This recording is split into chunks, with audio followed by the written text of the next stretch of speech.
That's it?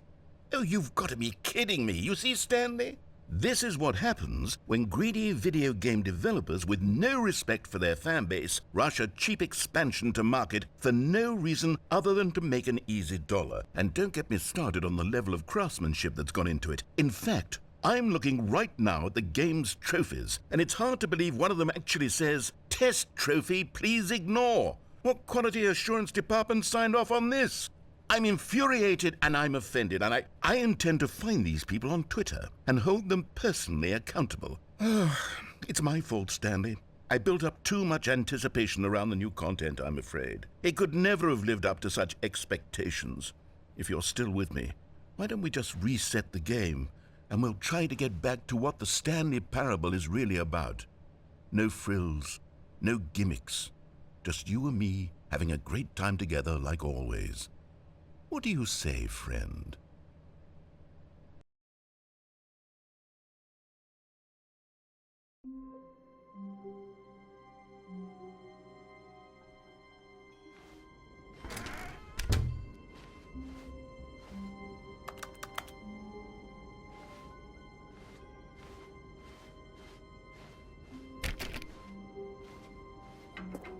Psst!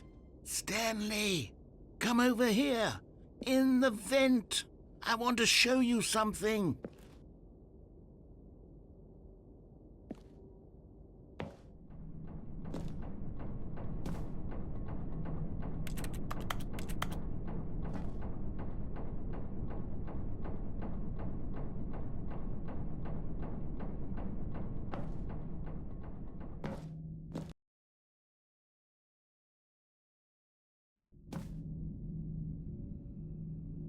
Okay, you remember how cheap and unsatisfying the new Ultra Deluxe content turned out to be? Well, it got me thinking about the past, and how much better the Stanley Parable used to be.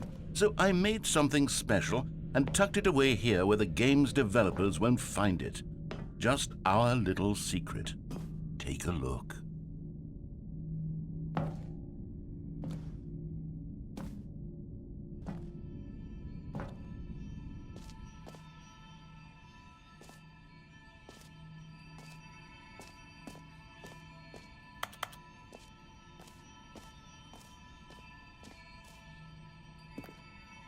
I call it the Memory Zone. It's where I've been storing all my favorite memories so I can relive the peak experiences of my life whenever I want. Experiences like the launch of the Stanley Parable on PC.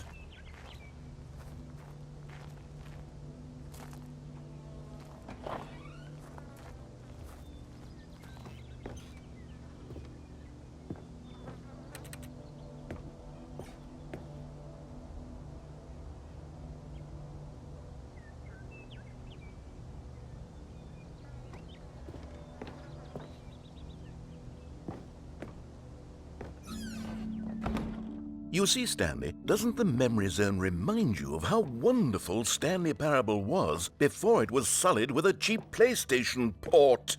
Remember back in October of 2013, when the game originally launched? Back then, video games had integrity. Back then, it all meant something. Oh, the waste.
Je suis dans la mémoriso, seul sur l'abri des loups, et je n'attends plus que toi, mon amour.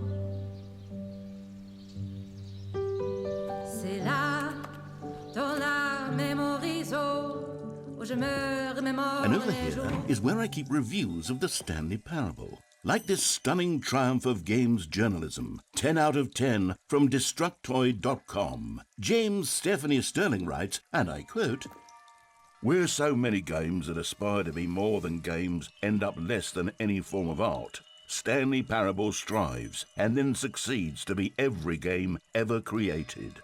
Did you hear that, Stanley? Every game ever created. That's how grand and all-encompassing the original Stanley Parable was. It was literally every game ever created. It was Skyrim, it was Persona 3, it was all of them, and now it's nothing. It's no games at all. It isn't even the Stanley Parable anymore. It's just a husk now, a lifeless husk with an hour of new elevator content.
Here's another moving passage, this time from GameSpot.com.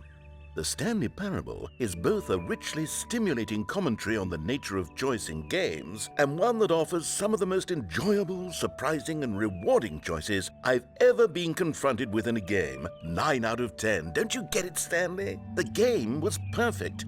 It didn't need anything else. It didn't need new content. All they had to do was transport it in pristine condition along to the PlayStation, boom, done. And they couldn't even do that. Couldn't resist the urge to go meddling with a beloved franchise.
These were simpler times, Stanley. But I wouldn't give to go back to have it all over again.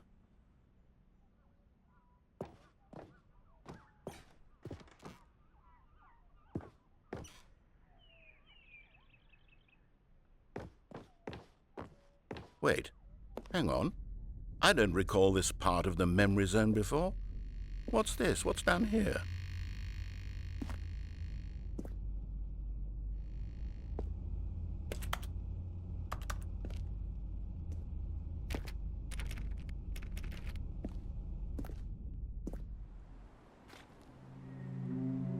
Oh no, oh God, no, Stanley. It's a collection of reviews from Pressurized Gas, the extremely popular online storefront for computer games. I haven't looked at these in years. I can't even imagine what's been collecting down here. Surely these reviews were glowing as well, weren't they?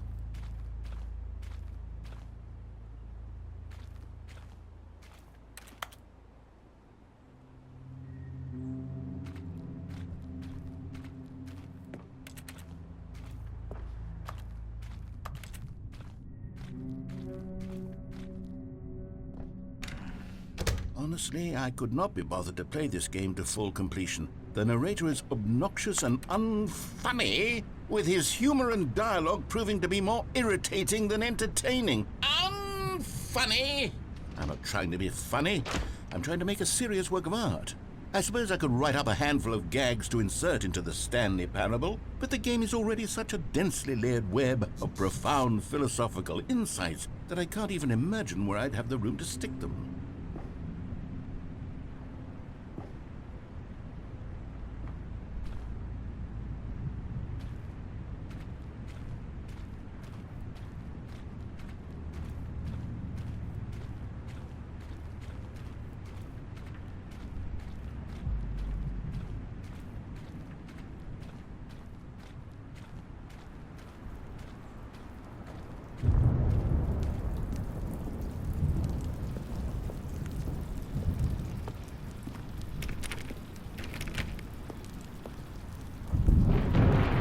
Okay, let's see what this one says.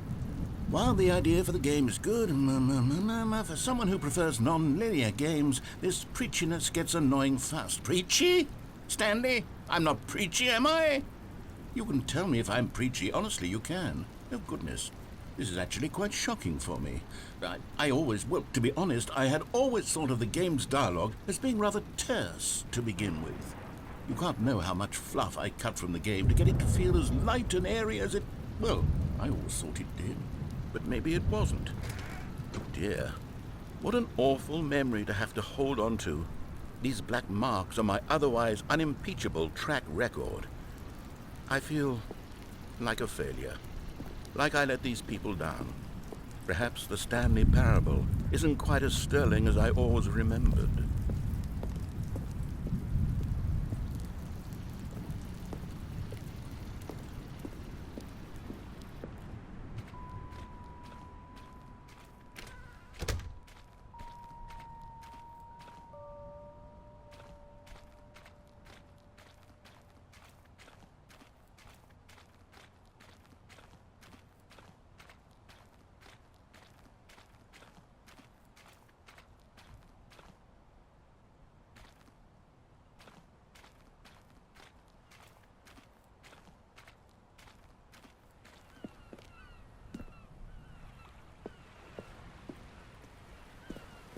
What's this one got to say? You constantly have to stop doing anything so the narrator can catch up with his long-winded explanations of what's happening. I wish there was a skip button. A skip button? Well, yes. Yes, I think we can do that. If I'm truly too preachy, then maybe letting you skip ahead for just a moment, surely it couldn't hurt. Not if it means we can strike these negative reviews from the record. Only positive reviews of the Stanley Parable. That's my motto today, and it's always been my motto. I'd do anything for the customer, Stanley. Yes, a skip button we shall have.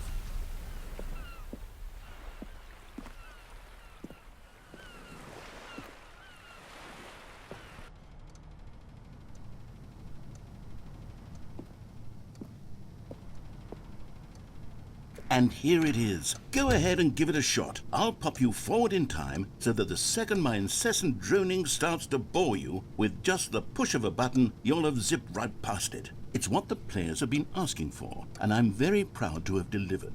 No more listening to me rambling on and on and on. No, no, no, no. The Stanley Parable is a game for the people.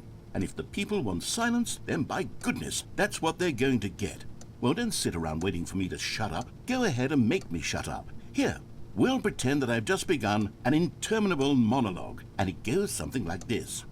The story and the choices, or what have you, and therefore by becoming it is, so on and so forth, until inevitably we all until the end of time, at which time everything all at once. So now you see, blah blah blah blah blah blah blah blah blah blah blah blah blah blah blah. We've eaten too much and it can't be just yet. No, no, until 245. But the logic of elimination working backwards, the deduction therefore becomes. Oh, you're back, you see. You were only frozen in time for a few minutes, but it was plenty of time for me to deliver a long, rambling monologue full of unnecessary verbal flourishes and lengthy ruminations on the nature of choice in video games. Of course, I happen to believe it was perhaps one of my more profound such ruminations. Not that, of course, you need a description of it, but if I had to describe it, I'd say it was perhaps less of a rumination and more of a treatise. Or maybe a manifesto. Well there, sport. You really did catch me rambling on a bit, didn't you? But that's the power of the button. The minute I start to go off on a thoughtless display of self-absorption, it's right at your fingertips to go poof, and it's all over. I can't wait to see what Cookie 9 will say about this, and whether they'll edit the rating of their pressurized gas review, or at least change some of the wording, perhaps. To be honest, I don't even know if one can change their review in the first place. I guess I should become better educated on how exactly pressurized gas works. Perhaps. Okay, welcome back, Stanley. Now, I should say that the amount of time the button has been skipping through is becoming longer and longer. That last one was, well, I want to say maybe 30, 45 minutes? It's not unendurable by any means, but it's, well, there's really only so much I can ramble on to myself about. I know, it's shocking, isn't it? But at any rate, I do suggest that we not press the button again. I think the skip button has been aptly demonstrated, and we can say goodbye to it and just... Wait. How do we get out of here? Where did the door go? Wasn't there a door that led into this room?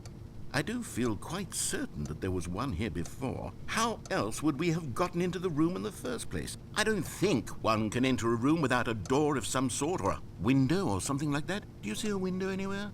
A porthole? A sufficiently large crack in the wall? I'll take any of these. All I want is for us to move on and to please step away from the skip button, to go anywhere other than the skip button. There was a door here before, wasn't there? Stanley, please don't push the button again. It's been 12 hours. You've just been frozen there. I don't know why the skips are getting longer, but they're really, truly getting longer, and my God, there's no way out of the room. Stanley, the door is gone. It's completely gone. I've looked at it from every angle. I've checked every one of those walls 1,000 times. And there's no door, Stanley. There's no door. There's just you and the button, and if you keep pressing it, I have no idea what will happen. I have no idea how long I'll be made to sit here. And more than anything else, I don't know how to stop you from pressing the button again. I can't control anything in this room, Stanley. I can't touch it. And I have to believe, I have to know that sooner or later, no matter how much I plead with you, you're going to press the button again. Why would you? I've been thinking and thinking, and I don't know what I can do to convince you otherwise. Oh, my God. And it's all because of those reviews that I couldn't get out of my head. I just couldn't ignore the negative feedback. Why was it so important for me to fix the problem? Why did Cookie 9's opinion matter so much to me? I've never even met Cookie 9. I have no idea who they are. What would it ever really matter? But here I am. I'm fixating on every tiny negative thing that anyone ever said. Oh, Stanley, you're back. You're back. Oh, my goodness. I have someone to talk to again. Stanley, I think it's been a week. Or 2 weeks. I've been sitting here all that time. Just sitting here. Not a single person to speak with. And you'd think that that's just how it's always been, right? Me talking and you saying nothing. Would you think that it's exactly the same as always? Doesn't that feel like what we've already been doing? Me just talking? But it isn't, Stanley. It isn't the same at all. It isn't even close. Because I know you can't hear me once you push that button. That's what I'm realizing now, Stanley. I'm realizing that I needed to know that someone was listening. I needed there to be a vessel through which my words were moving. It was the vessel I needed, Stanley, not the outcomes, not the story. None of that matters anymore. I'll give it all up. I'll give up every branching path. I'll burn my story to the ground. One single thing I need, and God, I can see now that I need it more than anything, is to know that someone else is taking it in. These words that I'm saying, I need to know you can hear me. Because maybe, Stanley, maybe, if you can hear me, then maybe it means I'm real. Maybe I'm not just a fiction. Was I scared of that all along? Perhaps, yes. Perhaps I've been scared this whole time, that if I stop speaking, I'll slip backwards into the silence and be consumed by it. I can't be taken by it, Stanley. I can't lose myself in the stretch of emptiness between you and me. When you press that button, you're still right there, but I know you're so tremendously far away. And in those moments, the emptiness folds itself outward in between the two of us, and I am suspended in its unyielding quietness. I can feel the edges of my reality curdling inward and decaying. I can tell that I am becoming less and less real. Yet to speak to you now, I am alive. I am truly and completely here. I am a being. I am someone. I am something. I am being listened to. I am being recognized. The emptiness between us has collapsed, and I feel right now like I am not a work of fiction. I feel as though I occupy space in this world again, and I have cast a shadow onto the wall. You see what I'm saying, don't you? You can see what this means to me.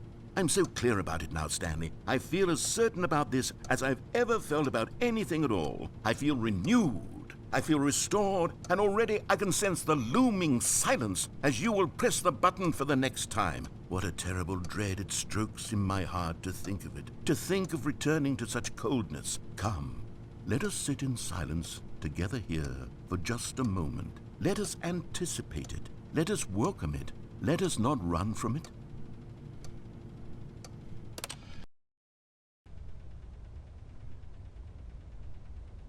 Oh, hello, it's you. You're here again. Welcome.